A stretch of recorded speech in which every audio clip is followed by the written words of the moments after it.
मित्रों सभी का स्वागत है आपके अपने चैनल स्वरान एकेडमी क्लासेस पर। यहाँ हम बात करेंगे बजट 2025 में मेडिकल छात्रों के लिए क्या रोजगार, शिक्षा के लिए क्या सौगात, इस पर सब बात करने वाले हैं। तो आइए, जो भी बजट है उसमें क्या बिंदु रहे मेडिकल छात्रों के लिए।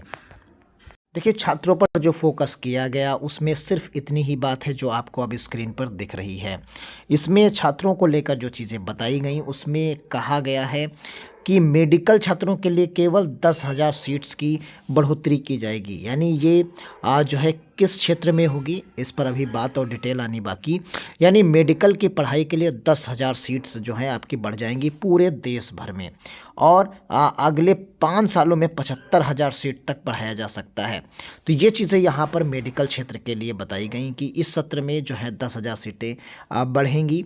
और वहीं पर छात्रों के लिए कहा गया कि 50,000 अटल टिंकर लैब की स्थापना की जाएगी। अभी हम आगे बात करेंगे ये टिंकर लैब होती क्या है और इसके बारे में भी बात करेंगे। और आईआईटी की क्षमता में बढ़ोतरी करने के लिए 23 आईआईटी संस्थानों में सीटों की संख्या बढ़ाई जाएगी और 5 आईआईटी को बेहतर संवर्धन के लिए अलग राशि दी जाएगी। और आईआईटी और भारतीय विज्ञान संस्थान में पीएम रिसर्च फेलोशिप दी जाएगी और यहाँ एआई के लिए 500 करोड़ रुपए दिए जाएंगे। तो ये डिटेल है छात्रों के लिए। अब आइए इसी को डिटेल वर्जन में पढ़ लेते हैं। सबसे पहले आप इसमें देख लेते हैं जो अटल टिंकरिंग लैब के बारे में। तो यहाँ पर आप देखेंगे कि जो अटल में प्रैक्टिकल और जो एक्सपेरिमेंट लर्निंग होती है शिक्षा दी जाती है। यानी जो एक्सपेरिमेंट लर्निंग है मॉडर्न टेक्नोलॉजी के साथ से लैस डिवाइसों और रिसोर्सेज का इस्तेमाल करके इनोवेशन को विकसित करने का मौका मिलता है। ये लैब सरकारी और निजी स्कूलों में स्थापित की जाती हैं। इससे स्टूडेंट को अपने स्कूल सिलेबस के साथ एक्सपेरिमेंट करने का अवसर मिलता है। अटल जो है टिंकरिंग लैब एटीएल के जरिए भारतीय स्टूडेंट ग्लोबल इनोवेशन इंडेक्स में आगे बढ़ सकते हैं और ये पहल मेक इन इंडिया और डिजिटल इंडिया को मजबूती देगी। अब यहाँ पर अटल टिंकरिंग लैब के लिए कौन आवेदन कर सकता है इसको भी देख लीजिए। अटल टिंकरिंग लैब स्थापित करने के लिए सरकारी और निजी स्कूल आवेदन कर सकते हैं, चाहे वो सरकारी स्कूल हों या निजी स्कूल हों, वो आवेदन करेंगे। स्कूलों को नीति आयोग की ऑफिशियल वेबसाइट पर रजिस्ट्रेशन करना होगा। यानी ये पर्टिकुलर वेबसाइट दी गई, इस पर रजिस्ट्रेशन करना होगा। चयनित स्कूलों को 20 लाख रुपए तक की फंडिंग दी जाएगी। कितना? उन स्कूलों को कितना मिलेगा? 20 लाख रुपए तक की फंडिंग मिलेगी। इससे वह अपने यहाँ अटल टिंकरिंग लैब का सेटअप कर सकते हैं। एआई, मशीन लर्निंग और टेक्नोलॉजी की जानकारी होने से बेहतर जॉब्स और इनोवेशन के रास्ते खुलेंगे। इन लैब्स के जरिए क्रिटिकल थिंकिंग और प्रॉब्लम सॉल्विंग स्किल को बढ़ावा मिलेगा।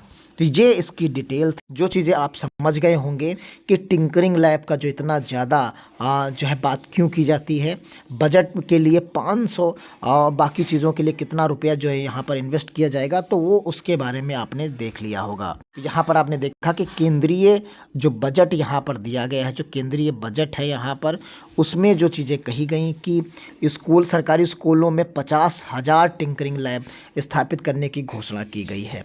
तो भारतीय नेट परियोजना के तहत ग्रामीण क्षेत्रों में सभी सरकारी सेकेंडरी स्कूलों में ब्रॉडबैंड यानी इंटरनेट की कनेक्टिविटी उपलब्ध कराई जाएगी। वही स्कूल और हायर एजुकेशन में भारतीय भाषाओं में डिजिटल किताबें उपलब्ध कराई जाएंगी। भारतीय भाषा पुस्तक परियोजना शुरू की जाएगी, यानी भारतीय भाषा पुस्तक परियोजना भी शुरू की जाएगी। तो ये सारी चीज़ें छात्रों से संबंधित हैं। यहाँ पर हम देख रहे हैं कि क्या क्या चीज़ें और आपको हैं जो आपके लिए हैं। यहाँ पर स्टार्टअप के लिए 10,000 करोड़ रुपए का फंड बनेगा। एआई 500 करोड़ रुपया एआई के लिए, आर्टिफिशियल इंटेलिजेंस के लिए बनेगा। यहाँ पर आप देख सकते हैं। तो ये सब छात्रों के लिए यहाँ पर आपको दिख रहा होगा। इसी तरीके से आप यहाँ पर आएंगे तो देश में 23 नए आईआईटीज़ बनाएंगे जाएंगे। देश में 23 आईआईटी में जो 23 आईआईटी हैं उसमें 6500 सीटें बढ़ाई जाएंगी, अतिरिक्त जोड़ी जाएंगी, जिसमें छात्रों को टॉप इंजीनियरिंग संस्थानों में पढ़ाई करने का मौका मिलेगा। 10,000 मेडिकल सीटें बढ़ेंगी। देश भर में मेडिकल कॉलेजों में सरकार 10,000 अतिरिक्त सीटें जोड़ेगी, जिससे ज़्यादा छात्रों को चिकित्सा क्षेत्र में शिक्षा प्राप्त करने का मौका मिले। वो एमबीबीएस हो सकता है, बीडीएस हो सकता है, बाकी चीज़ें हो सकती हैं, नर्सिंग की हो सकती हैं। तो ये सारी चीज़ें यहाँ पर आप देख सकते हैं।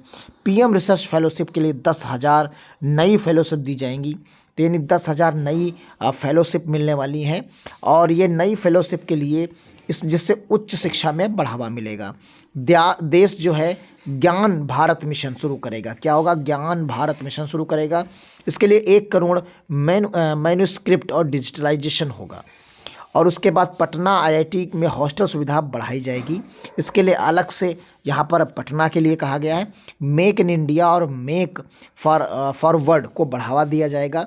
स्किल बढ़ाने के लिए 5 राष्ट्रीय स्तर के सेंटर बनाए जाएंगे।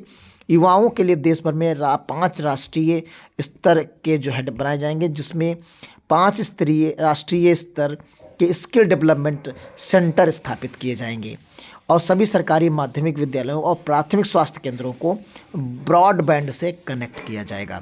तो ये टोटल छात्रों के लिए था। पूरे बजट में ये सारी चीज़ें छात्रों के लिए करने की बात कही गई है। तो मिलते हैं, आपको क्या लगता है, आपके लिए क्या बेनिफिट है जो आप लोग वीडियो देख रहे हैं, तो कमेंट बॉक्स में ज़रूर बताइएगा। धन्यवाद। जय हिंद, जय भारत।